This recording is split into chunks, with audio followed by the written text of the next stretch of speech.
주말과 휴일 검사 건수가 줄면서 1,200명대까지 떨어졌던 국내 코로나19 신규 확진자 수가 다시 급증하고 있습니다. 어젯밤 9시까지 1,565명이 추가로 확진 판정을 받았는데 전날 같은 시간대와 비교하면 491명이나 많습니다. 이에 따라 오늘 0시 기준 신규 확진자 수는 1,700명 안팎에 이를 것으로 보입니다. 4차 대유행이 좀처럼 진정될 기미를 보이지 않고 있는 가운데 엎친 데 덮친 격으로 델타 변이 바이러스가 한 번 더 변이한 델타 플러스 변이 바이러스까지 국내에서 처음으로 확인됐습니다. 네, 확인된 2명 모두 백신 접종을 다 마친 사람들이라서 지금 우려가 나오고 있고 또 하나 우려할 만한 부분은 이 중에 한 명은 미국에 다녀왔지만 또 다른 한 명은 해외에 간 적이 없고 국내에서 감염이 됐습니다. 어떻게 감염이 됐는지 지금 파악하고 있는 중입니다. 첫 소식으로 박민규 기자가 보도합니다. 우리나라에서 처음 델타 플러스 변이 바이러스에 감염된 사람은 40대 남성입니다. 해외여행도 다녀오지 않았습니다. 5월에 백신 2차 접종까지 다 했습니다. 그런데 지난달 26일 확진됐습니다. 돌파 감염입니다. 가족 3명이 검사를 받았습니다. 이 가운데 아들 1명도 감염됐습니다. 방역당국은 역시 델타 플러스 변이로 보고 있습니다. 돌파 감염도 문제지만 누구에게 감염됐는지도 아직 밝혀지지 않아서 더 걱정입니다. 선행 감염자가 아직은 특정화되지는 않았습니다. 지역사회에서 노출을 통해서 감염됐을 가능성을 염두에 두고 이미 지역사회에 퍼졌을 수 있는 겁니다. 방역당국은 확진자의 직장 동료 등 접촉자 280여 명을 검사했습니다. 재검사까지 거쳐 모두 음성 판정을 받았습니다. 또 다른 50대 남성은 미국에 다녀온 뒤 델타 플러스 변이에 감염됐습니다. 미국 여행 전에 국내에서 아스트라제네카 백신 접종 2회를 완료하고 해외 가셔서 7월 23일 입국 이후에 확진돼서 이렇게 돌파 감염이 늘면서 우려는 커지고 있습니다. 서울 강서구 요양병원에서 감염된 11명 가운데 7명이 관악구 요양병원 확진자 10명 중 5명이 백신을 2차까지 모두 맞았습니다. 방역당국은 지난 6월만 해도 델타 변이를 충분히 관리할 수 있다고 밝힌 바 있습니다. 하지만 불과 2달 사이에 이미 유행을 주도하고 있습니다. 이 때문에 델타 플러스 변이에 대해서도 빨리 평가하고 조치를 취해야 합니다.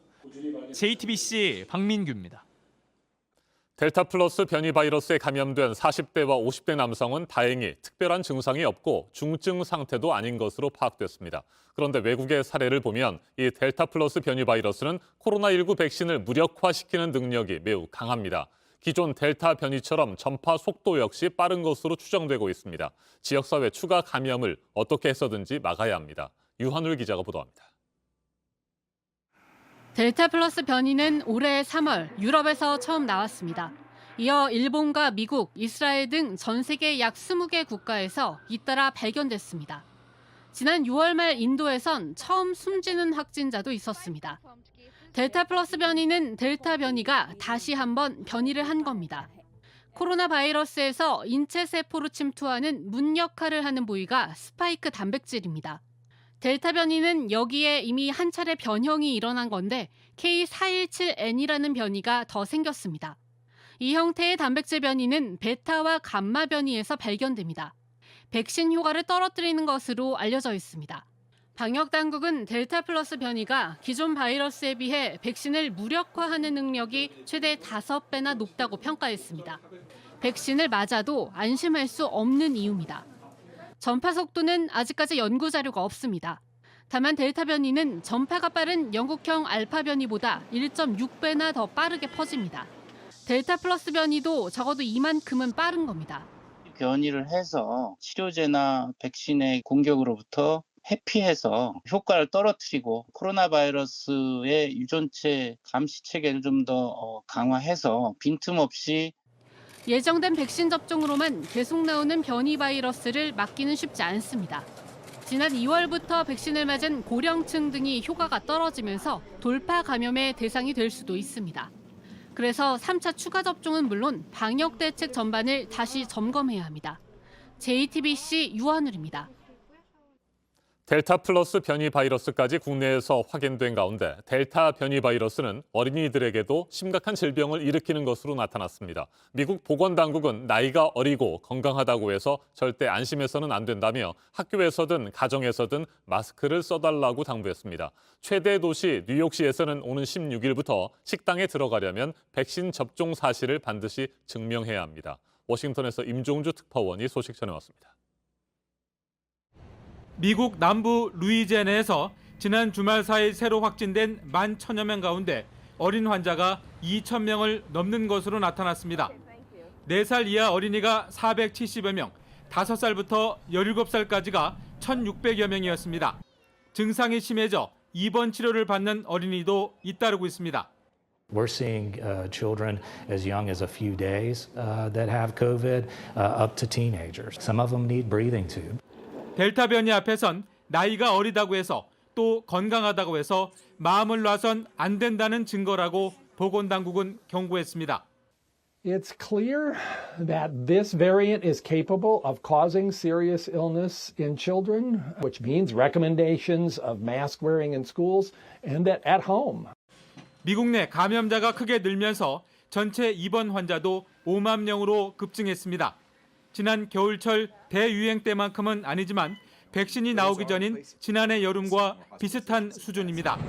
최대 도시 뉴욕은 주요 실내 시설에서 백신 접종 증명을 의무화하기로 했습니다. 식당이나 헬스장, 공연장 등이 대상으로 적어도 한 번은 백신을 맞았다는 것을 입증해야 들어갈 수 있습니다. The key to NYC Pass will be a first-in-the-nation approach. It will require vaccination for workers and customers in indoor dining. 백신 접종을 뒷받침하기 위한 이 제도는 오는 16일부터 시행되고 다음 달부터는 단속도 시작됩니다. 미 연방수사국 FBI는 백신 접종 증명서를 위조하면 징역형에까지 처해질 수 있다고 경고했습니다. 워싱턴에서 JTBC 임종주입니다. 정부가 전직 대통령의 경호 인력을 늘렸습니다. 문재인 대통령 퇴임 준비에 본격적으로 나선 것인데 일부는 다른 전직 대통령 경호에 투입될 가능성도 있는 것으로 알려졌습니다. 이 때문에 두 전직 대통령 이명박, 박근혜 씨의 특별 사면을 염두에 둔 것 아니냐는 관측까지 나옵니다. 일단 광복절 특사는 없을 것이라는 전망이 유력하지만 청와대는 문 대통령 임기 내 사면 가능성은 열어놓고 있습니다. 박소영 기자가 보도합니다. 문재인 대통령이 퇴임 후 머물게 될 경남 양산의 평산마을입니다. 사저와 경호동 건물 주변에는 높다란 펜스가 세워져 있습니다. 공사가 본격화되면서 보안 수위가 한층 높아졌습니다. 국무회의에서는 전직 대통령 경호와 방호 인력을 최대 65명 늘릴 수 있는 개정안이 의결됐습니다. 이 가운데 38명은 사저 방호를 담당했던 의무경찰이 단계적으로 폐지됨에 따라 경호처 소속으로 증원된 겁니다. 한편 일부가 다른 전직 대통령 경호에도 투입될 수 있는 것으로 알려지면서 특별 사면을 고려한 것 아니냐는 관측도 나왔습니다. 그러나 청와대 관계자는 확인해 줄 수 있는 내용이 없다며 말을 아꼈습니다. 당장 10여일 앞으로 다가온 광복절 특사는 없을 거라는 관측이 유력합니다. 사면심사위원회 위원장인 박범계 법무부 장관도 선을 그은 바 있습니다. 두 분 전직 대통령 분들에 대한 사면은 8.15 사면은 어렵지 않을까. 그러나 가능성이 아예 닫힌 건 아닙니다. 특히 박근혜 씨를 먼저 사면하는 순차적 조치가 거론됩니다. 임기 내에 박 전 대통령 사면이 필요하다는 데엔 어느 정도 공감대가 형성됐다는 겁니다. 일단 대선 이후 사면 가능성이 있는 것으로 파악됐지만 여권 일각에서는 대선 이전에 야권 분열을 노린 사면 카드가 검토될 수 있다는 시각도 있습니다. JTBC 박수연입니다. 네, 박지원 국정원장이 어제 한 발언들에 대해서 정부 부처에서 잇따라 부인을 했는데요. 남북 통신 연락선이 다시 연결된 게 북한 김정은 위원장의 요청에 의한 것이라는 말에는 통일부가 서로 합의를 한 결과라고 선을 그었습니다. 한미연합훈련 연기 의견을 사실상 밝힌 데 대해서는 야당의 반발이 나왔습니다. 강버들 기자입니다. 박지원 국가정보원장이 국회를 찾아 북한 정세 관련 정보를 공유했습니다. 13개월 만에 이뤄진 지난달 남북통신연락선 복원은 김정은 위원장이 요청한 것이라고 했습니다. 또 북한이 북미 회담 전제 조건으로 광물 수출과 정제유, 생필품 수입 허용을 요구하고 있다고 밝혔습니다. 고급 양주하고 양복이 포함된다. 그 평양의 상류층 배급용이다. 그러니까 상류층 생필품이라는 거죠. 이런 발언이 공개되자 관계부처가 내용을 바로잡고 나섰습니다. 통일부는 연락선 복원은 어느 일방이 먼저 요청한 게 아니라 남북 정상이 여러 차례 친서를 교환하며 협의하고 합의한 결과란 점을 강조했습니다. 외교부는 북한의 요구와 관련해 한미가 특정 물품 제재 면제를 논의한 건 없다고 했습니다. 북한이 민감해할 수 있는 부분이 공개돼 남북 관계 개선에 걸림돌이 될까 수습하는 모양새입니다. 한미연합훈련에 반발하는 김여정 노동당 부부장의 최근 담화에 대한 입장도 나왔습니다. 대화 모멘텀을 이어가고 북한 비핵화의 큰 그림을 위해서는 한미연합훈련에 유연하게 대응하는 것도 검토할 필요가 있다고 말했습니다.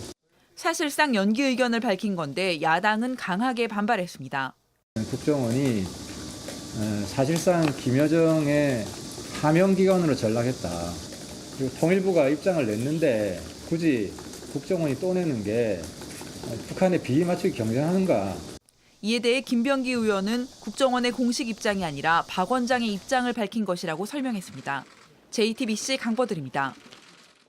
한 백신 접종 센터 앞에서 50대 여성이 심장마비 증상으로 쓰러졌는데 시민 3명이 응급처치를 하고 곧바로 구급대원을 불러서 위기를 넘겼습니다. 이들 시민들은 의용소방대원들과 접종센터 희망 근로자였습니다. 배양진 기자가 전해드립니다.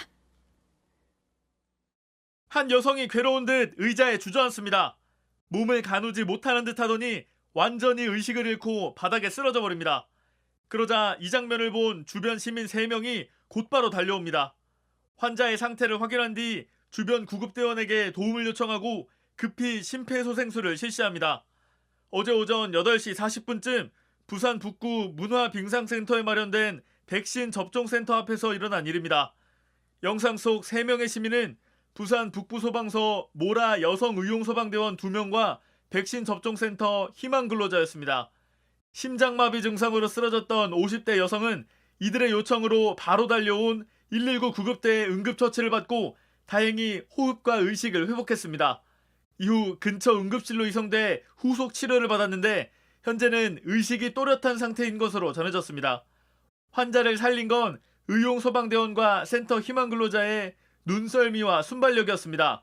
여성 환자가 쓰러지기 전부터 무언가 이상함을 느끼고 눈여겨봤고 상황이 벌어지자 약속이라도 한 듯 접종센터 구급대원에게 도움을 요청하고 정확한 자세로 심폐소생술을 했습니다. 부산 소방재난본부는 의용소방대원의 신속한 대응과 시민의 최초 응급처치, 구급대의 전문적인 응급처치가 이어져 환자가 살아날 수 있었다고 밝혔습니다. JTBC 배양진입니다.